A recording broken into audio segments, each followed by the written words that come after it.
E eu chamo ele de volta. Chamou ele de volta? Vem pra cá, Gavião. Bem, amigos, falamos ao vivo em definitivo. Não sei se o Brasil continua 4-1, mas agora chegou um momento espetacular.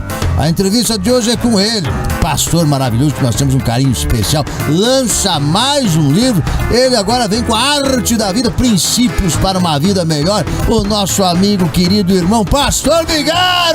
Aê, pastor! Fica à vontade, já pôr o fone, pastor, pra ficar mais...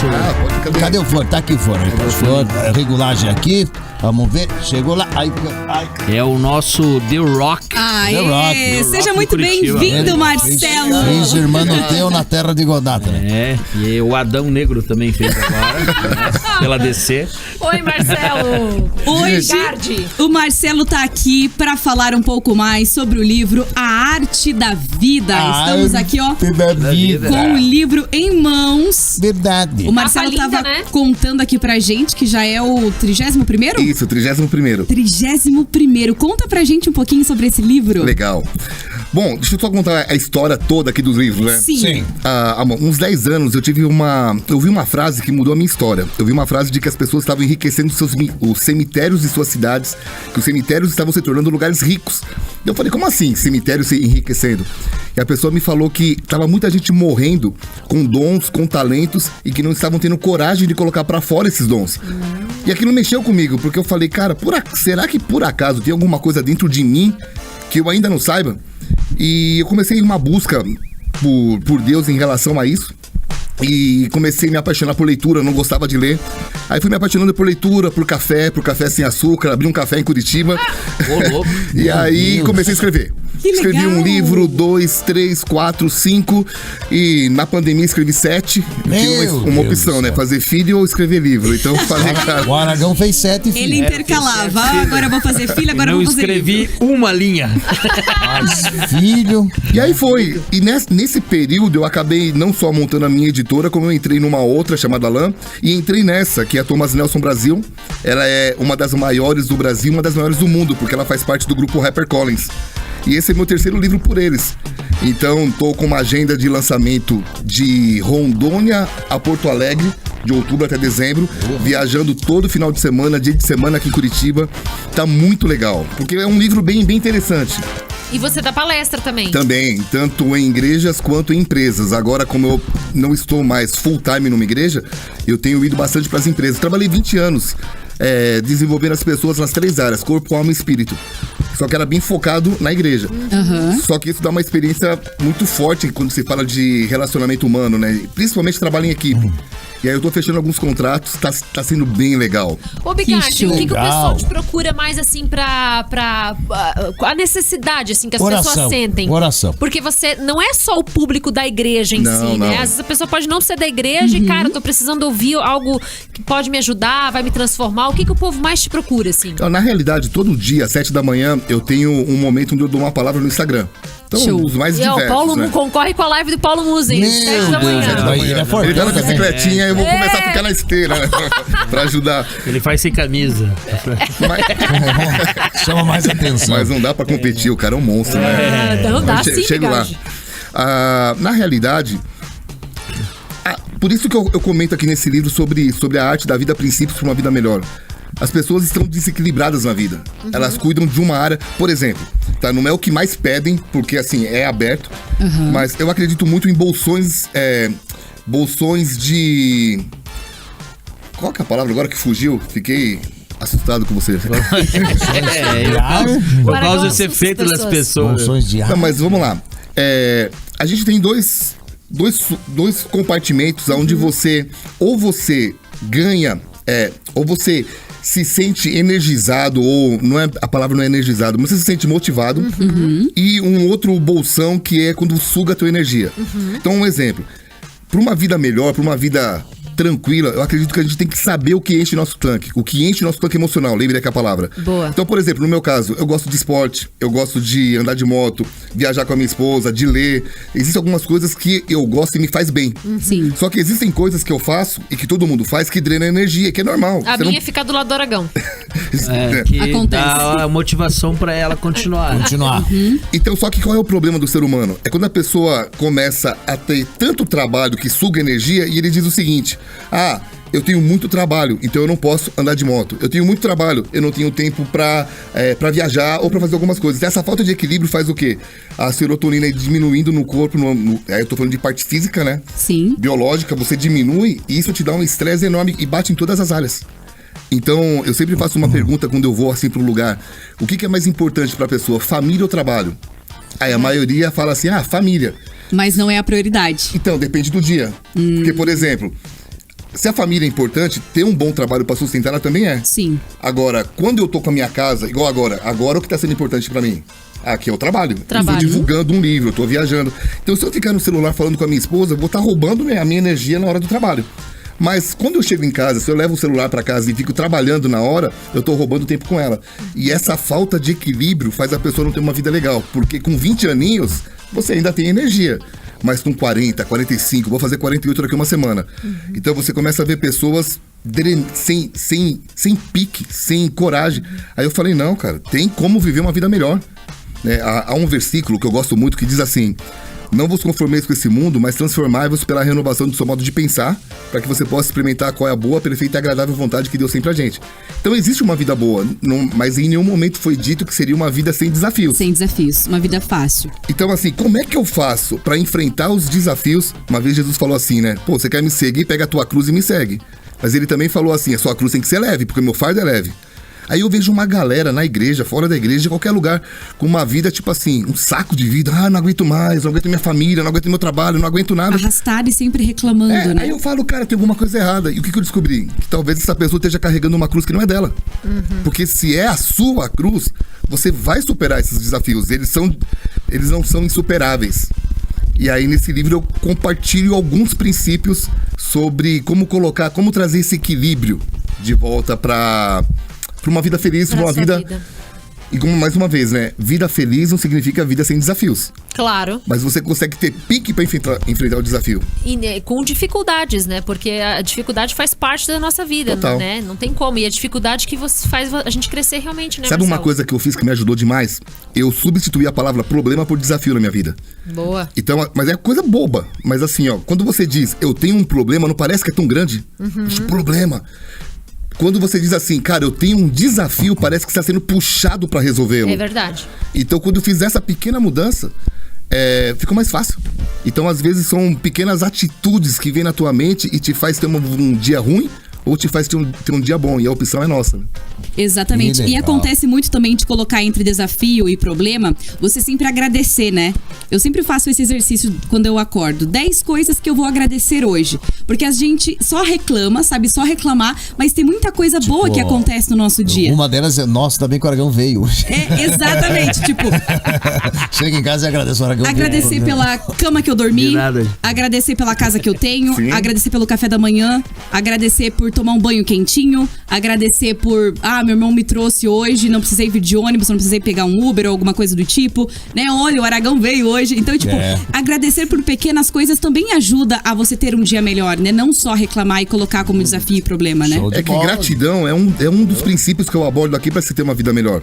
Por coisas simples, né? A gente pode estar agradecendo. Um poeta falou assim uma vez: 2 homens olham pela mesma janela, um vê as estrelas, outro vê a lama. Então a janela é a mesma, a paisagem é a mesma, mas a sua perspectiva de vida faz com que você veja a estrela ou você veja só as dificuldades. Sim. E quando você é uma pessoa grata, você consegue ser grato por tudo. Por exemplo, nós passamos por um período delicadíssimo de pandemia. Nossa, total. E eu falei assim, cara, eu preciso de ideias criativas para passar a pandemia. E quantos amigos meus lançaram empresas na pandemia? Sim. Sim. Por quê? Porque aproveitaram uma oportunidade e quanta gente chorando. E quanta gente, tipo assim, não tô falando que foi fácil. mas não foi a última e não vai ser a primeira pandemia. E essas ideias criativas é só se você estiver vivendo uma vida bem de dentro pra fora. Senão você não consegue ver as estrelas, você só vê A lama. a lama. Uhum, a escuridão. E você aborda muita coisa aqui no seu livro. Sim, bastante. Eu falo muito sobre visão. A visão te faz ver, porque assim, ó, não sei se vocês sabem que o maior inimigo de uma pessoa visionária é a vista dela. Porque a vista ela é comandada pelo cérebro e a visão é comandada pelo coração. A vista te faz ver o presente. A visão te faz ver o futuro. Então, quando você é uma pessoa guiada pela sua vista, você só olha as circunstâncias atuais e você gera uma situação interna baseada no que você está vendo agora.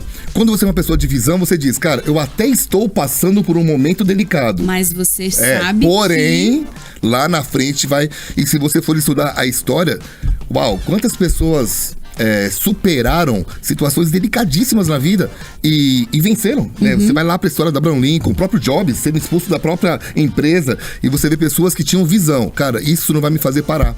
E a vista te faz, muitas vezes, olhar e ver só pelo presente. Eu abordo bastante essa questão aqui, né, no livro. Que legal. E tem muito uma comparação também, né? Porque, por exemplo, tem um problema muito grande que a pessoa conseguiu passar por ela. E às vezes meu problema é menor do que o dessa pessoa e eu não consegui passar. Então entra entre a vista e a visão. Eu escrevi um livro, esse é o meu 31º, como eu falei.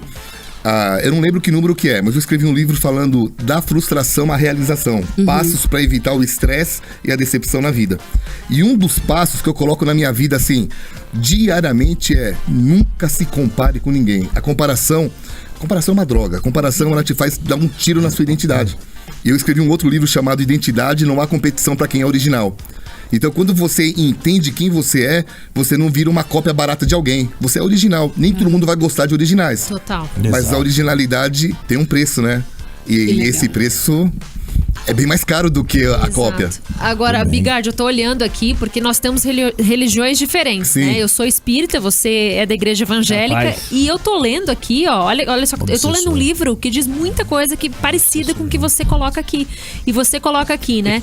Nós sempre teremos opções na vida e isso vem de Deus. Ninguém é obrigado a fazer nada, pois desde o início Deus nos dotou com um livre-arbítrio. Sim. Muito interessante isso, porque isso é o que eu sempre pensei na minha vida mesmo. Eu tenho meu livre-arbítrio, né? Embora eu tenha coisas pra cumprir na minha vida, decisão sempre é minha, escolha sempre é minha. Se eu vou acordar feliz, se eu vou acordar triste, eu tenho o poder, né, de escolher, né?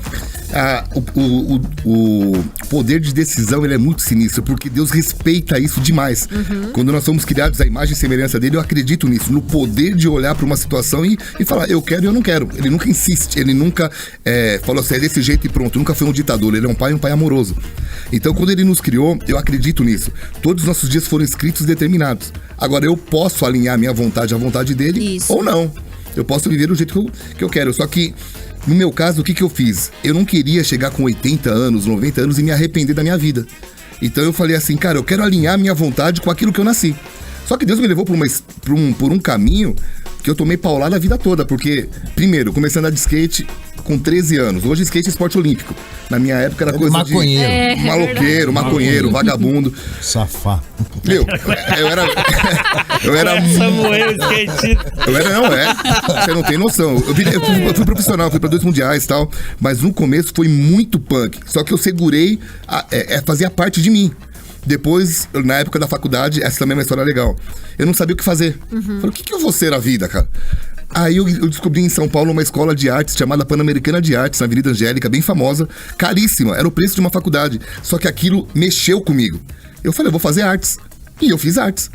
Muita gente me xingou. Você é idiota, cara. Você vai gastar dinheiro com uma escola de artes. Artes não dá dinheiro. Eu vivi 14 anos de artes. Gente. Fazendo grafite em escola, viajando pra caramba. Fiquei meio conhecidinho no meio. Aí, puxa, quantas coisas. Escrever livro, fazer vídeo na internet. Tudo vem daí. Né? Mas de sustentar uma escolha. Então, assim, quando eu entendi a minha identidade, algumas pessoas ao meu redor não me entenderam. Mas como eu tinha aprendido a cuidar da minha visão, eu protegi a minha identidade. E isso é uma coisa que eu falo muito no livro. Você precisa aprender a se superar das críticas da família, dos outros, das autoridades. Então sempre vai ter alguém para colocar o dedo na sua identidade e dizer, isso não é o padrão, isso não tá certo. Por exemplo, do jeito que eu tô falando com vocês, é o jeito que muitas vezes eu ministro na igreja. Então, eu sou um cara alegre, eu sou um cara divertido. Esse sou eu. Eu não faço um tipo, eu não chego lá e faço... E muita gente me odeia por causa disso. Mas muita gente ia pra igreja e falava assim, cara, eu gostei do seu jeito. Então, essa originalidade te faz... ser odiado por alguns, porém amado por aquele que se identifica E contigo, a né? gente nunca vai agradar todo mundo, né? Com certeza. E pastor, mas onde que entra aí a igreja? O que aconteceu? Até então você não era da igreja, do skatista, a escola de artes, não era da igreja. A igreja entra como? Uma decepção? Não. Algo que aconteceu na sua vida? Ou... No meio dos cristãos, eles dizem que você vai de duas maneiras pra igreja, né? Pela dor ou pelo amor. Eu fui pelo amor, assim, amor, eu não tinha que nada. legal. Eu tava no campeonato de skate, um amigo meu me ofereceu... Amigo não, nem conheci o cara. O cara me ofereceu uma bolacha e eu morrendo de fome, achei que tinha droga na bolacha. Eu falei, pô... Aceitou, daí, lógico. Na época, skatista. É aquela não, é aquela. Tem droga? Não, então não quero. Cara, meu pai era lutador de boxe. Então, se eu experimentasse droga, ele sabia bater sem deixar marca. Então, eu ficava bem esperto. No rim. Aí, eu aceitei a bolacha, começamos a conversar e tal. E esse cara ganhou meu coração, no sentido assim, nós viramos amigos. Tanto é que ele é meu amigo até hoje, faz 30 e poucos anos que a gente é amigo. E aí eu acabei indo pra igreja e eu tive uma experiência muito legal com Deus, com 16 anos. E de lá, até hoje, né, vou fazer 48. Então você vê que contra fatos não há argumentos, não foi uma coisa que me provaram, foi uma experiência que eu tive. E eu sou eternamente grato, porque se existiu uma coisa que eu tinha tudo pra ser, um cara infeliz. Em relação a família, eu tinha uma história familiar assim meio... não é um caso, mas... teria tudo pra poder ficar triste. E quando eu tenho essa experiência com 16 anos, eu comecei a ver o lado cheio do copo. Sim. Então assim, havia dificuldade, sim, mas havia situações legais. Então eu preferia pôr força nas situações legais, e isso é uma coisa legal que eu abordo no livro. O seu bolsão de energia você vai poder pôr numa dificuldade e numa solução. E você só consegue colocar bolsão de energia na solução se você for criativo. E não tem como ser criativo se você é uma pessoa esgotada pelos problemas. Já vai dormir cansado, acorda. Cara, é ruim quando o seu corpo não responde. Então... Cara, é sensacional isso. Muito bom, né? Faz sentido, né, que eu tô falando? Faz Não, total. total. É que eu tô passando bem por essa fase aí, sabe? Eu tô esgotada. Não, mentira. Saco cheio já. Não, tá. mas da necessidade, gente, que tem a ver também um pouquinho com o ócio criativo, de você ter um tempo pra você, de você saber do que você gosta, de você viver pra isso. E os dois aqui, ó, também são exemplos disso. Vocês são caras, né, o Zico e o Aragão, que assumiram isso, né? A própria Ju também, né? Que assumiram a identidade. Não, foram pro palco. É fácil fazer stand-up? Não, Viver nem de um stand-up? pouco, Não é. nem um pouco. Os caras assumiram a identidade deles, foram atrás e conseguiram desenvolver seus talentos, né? Sim, e a identidade faz o quê? Atrai pessoas. Então vocês têm, tipo assim, um público grande. Por quê? Porque as pessoas não estão atrás de uma cópia. Você não é uma cópia do Whindersson. Você é o Aragão. É o Aragão. E a pessoa, caramba, eu quero te ouvir. E isso que é legal de andar com Deus.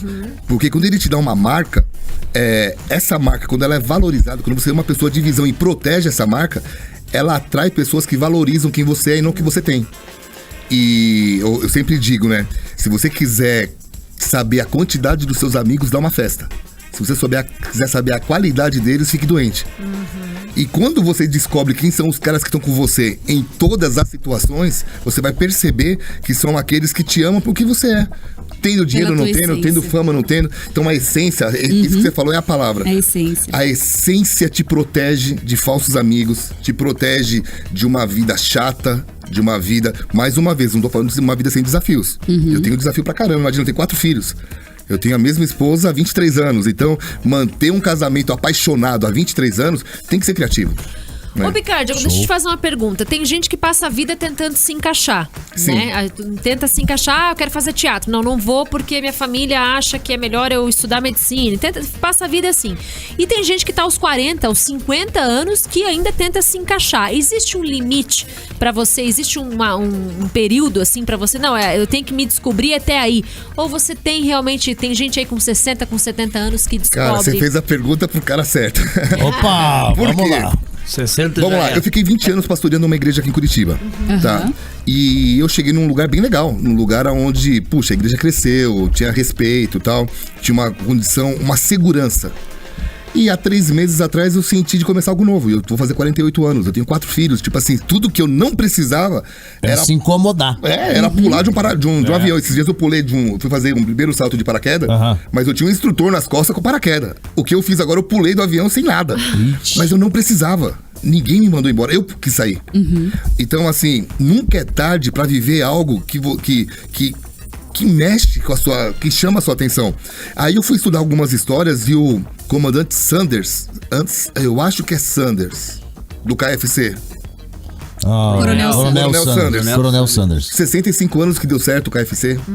Aí eu olho, eu ouço, eu vejo umas histórias dessas, isso me enche, eu falo, pô, cara, nunca é tarde, nunca é tarde. Lógico, quanto mais cedo, mais força você tem. Sim. Mas quantas tiazinhas fazendo faculdade? Eu quero fazer essa coisa. Peguei um diploma pra que os meus pais ficassem felizes. Tá aqui, ó. Agora, é a minha vez de fazer o que o meu coração pede. Uma vez eu perguntei pra um cara, eu tenho um amigo que ele é um dos primeiros faixas corais de jiu-jitsu do Brasil. Ele cresceu com os irmãos Gracie lá. E o cara é sinistro. Pô, imagina, pra você ter uma faixa coral, você tem que ter uns 30 anos de preta. 30 anos de preta, eu acho que é uma coisa assim. Mas é muito tempo. Então esse cara treina jiu-jitsu desde molequinho, de criança. Um dia eu perguntei pra ele, eu falei, cara, você vive disso? Porque eu não entendi o mundo do jiu-jitsu, eu não entendi o mundo do esporte. Ele olhou pra mim e falou assim, Biga, tudo que você fizer com amor e dedicação e for excelente, te dá sustento. Isso foi um baque. Sim. Porque o cara sustenta uma família inteira com jiu-jitsu. Que pra lá no Rio é muito forte. Sim. Aqui tá sendo, mas lá nasceu lá. Já foi, né? Então, assim, o cara consegue sustentar uma família há anos, mais de 30 anos, com tatame, com kimono. Então, nunca existe limite, sabe? O que acontece é que a gente se limita, a gente se auto-sabota. Sim. Não dá mais tempo, eu não tenho um sobrenome pra isso, eu não tenho dinheiro. E daí vem a comparação, porque fulano falou que eu não consigo, porque fulano consegue, eu acho que eu não consigo. Esses dias eu vi um meme muito legal que fala que você consegue resolver a vida do outro em 5 minutos, mas a da gente você não consegue. Isso é real, né, pastor? Tem um desenho que eu faço nas palestras, quando eu vou nas empresas, que é tipo um triângulo, e a base é o ser, no meio tá o fazer, em cima tá o ter. Então, a base de uma alegria, de uma vida saudável é ser quem você é, ter uma identidade firmada ali. Quando você não tem essa identidade, você vai querer fazer algo para ser. Então, quantas pessoas estudando, dizendo, se eu fizer esse curso, eu vou me sentir melhor. Faz o curso, se sente nada.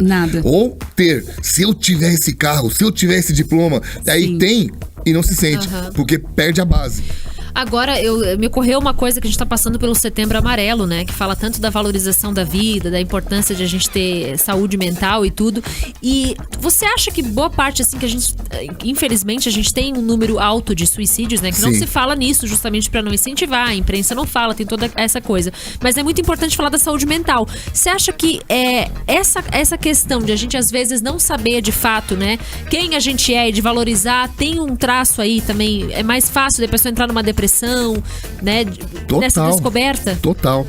Quando eu comecei a sentir que eu tinha que abrir mão de todo esse conforto que eu tinha, eu fui pra psicóloga. Fui eu e minha esposa, falei, vê se a gente tá ficando doido, né? Tipo, cara, a gente tá querendo dar um passo de fé muito grande. E nós fomos pra ela e tal, e não tivemos vergonha. Eu não tive vergonha de falar, gente, tô indo pra psicóloga agora. Às vezes isso é um tabu, a pessoa se tratar mentalmente. Pra muita gente, Às vezes o cara se trata mas no físico, que já não é todo mundo. Você não é homem de Deus. Mas não te dá um ruim, você na psicóloga, na outra semana, a psicóloga no teu culto, você pensa... Mas aí que tá. Meu Deus do céu. A troca, Não, né? mas aí que tá. Aí entra a identidade. Que a identidade te faz respeitar as suas áreas de influência. Cara, a mulher estudou pra aquilo. Sabe, eu estudei pra outra área e um completa o outro. Então tem casos que a pessoa saía da igreja e me falava assim, pô, cara, eu precisava achar uma psicóloga. Eu indicava ela. Sim. Então um ajudando o outro. Então, aquele livro que eu escrevi, Não Há Competição Pra Quem é Original, fala sobre isso. Eu nunca vou competir com você e vou ter vergonha de te indicar, porque nos meus treinamentos, o que eu falo? Que todo o dom que eu não tenho tá em alguém do meu lado. Consequentemente, o dom que a pessoa não tem pode estar em mim. E a arte de uma vida legal é saber lidar com pessoas diferentes. Tem uma Ticão palestra... falou isso ontem. Um completa a lacuna do outro. O Ticão falou isso ontem. Tem uma... Não sei se eu posso falar, assim, o tempo. Fique. Tem uma palestra que eu faço que é como trabalhar com a pessoa que eu não como trabalhar com quem eu não suporto. A ideia é como ser amigo de qualquer pessoa na face da Terra. E tem uma palestra que eu dou que eu falo sobre o princípio do 101%. Já ouviram falar? Não. O princípio é o seguinte: ache o 1% que você concorda com a pessoa e coloque 100% de força para que o relacionamento dê certo. Exemplo. Eu sou palmeirense porque meu pai me deu uma camisa, mas eu nem sigo o time. Foi embora. Assim que foi embora. Já era. Tá, aqui eu sou atleticano. Acho 100%, Zico. Flamengo, Volte pra cá. Também não. Flamengo. 100%, acho 100%. Volta, Zico. Então, mas olha só. Flamengo. Vamos lá. Em São Paulo eu era palmeirense e tinha lá a rixa enorme, Palmeiras e Corinthians. Então, qual que é a pira aqui? Se você começar a conversar com uma pessoa pelas diferenças e falar do time, você vai ser inimigo da pessoa forever. Igual política agora. Política, tudo. Sim. Igual. Agora, o que um corintiano tem igual a um palmeirense? Qual é a única coisa que eles têm juntos? A mesma gama de torcer pro time. Paixão pelo futebol. Vai, por favor. Então, quando você entende isso, você consegue ser amigo de qualquer pessoa. Porque ao invés de eu discutir a nossa diferença, eu entro naquilo que nos torna comum, a paixão pelo futebol. E aí, agora, por que eu dei esse exemplo do futebol? Quando você traz isso pra vida corporativa, pra vida social, você consegue ser amigo de qualquer pessoa. Agora, talvez ele não saiba, mas você sabe. E você precisa aplicar esse conhecimento. Por quê? Porque às vezes o cara que tem um dom que você não tem e você precisa dele, seja o cara mais chato da face da terra, no seu sentido. Mas o cara tem alguma coisa em comum. E aí, como é que eu descubro? Um cafezinho, uma conversa, e você descobre aquilo. Opa! Eu tenho um amigo meu que me odeia. E aí. Qual o nome Um dele? amigo meu que me odeia. Qual o nome dele? Pior melhor amigo. Nossa, se eu falar, eu tô morto. Fale. Pior melhor amigo. Pior que tem um grande amigo teu que te mandou uma Fernandinho mensagem aqui, Beiramar. depois tem que te falar. Fernandinho Beiramar. Vai lá, Marcelo. Esse meu amigo, ele, em algum momento da vida, ele se comparou comigo e nós éramos muito amigos. E ele se comparou e não conseguiu lidar com essa comparação e a gente, ficou longe. Só que eu era obrigado a conviver com ele uma semana por ano, porque a gente tinha que fazer uma viagem de moto juntos. Putz. E aí, só que eu já sabia disso. Então eu ficava a semana toda puxando o assunto de moto, porque, poxa, a gente falava de Harley, de outros modelos de moto, e a gente conseguia se dar bem. Quando ele puxava um outro assunto que ia trazer uma encrenca, eu dava um jeito de puxar pro assunto em comum. E eu consegui puxar essa amizade, então você consegue ser amigo da sogra. Sim, é Amigo saber de lidar qualquer com pessoa. todas as situações. Legal, você hein? saber conduzir. Mas se você não estiver bem por dentro, você só Você vai não ver a consegue. diferença. Você não consegue ver aquilo que te une. Exatamente, é muito diferente. Recebendo o Marcelo Bigardi aqui na Hora legal, Boa do hein? Seu Rádio. Olha Grande só, Marcelão. livro novo, lançamento aqui na Hora Boa do Seu Rádio. E você pode estar acompanhando também o Marcelo nas redes sociais, no Instagram, @Marcelo Bigardi. Marcelo, a gente quer agradecer você Eu que por agradeço. estar aqui com a gente nessa resenha gostosa. Posso convidar pro lançamento oficial? Claro, com certeza. Ó, dia 6 de outubro, que é quinta-feira que vem, eu vou estar ali no Batel, na rua Dom João Bispo. Caramba, agora não tô conseguindo enxergar. Calma aí. Rua Dom João Bispo José, 2160, Batel. É na 316, lá no Batel. Que show. E vai ser às 8 da noite, a gente vai ter uma banda tocando, eu vou estar falando sobre o livro, vai Que ser bem legal. legal. Vocês são nossos convidados, tá? Show de bola. Opa, de graça. Com certeza. Ei, Bigardi. Marcelo Bigardi na Obrigado. Hora Boa do Seu Rádio.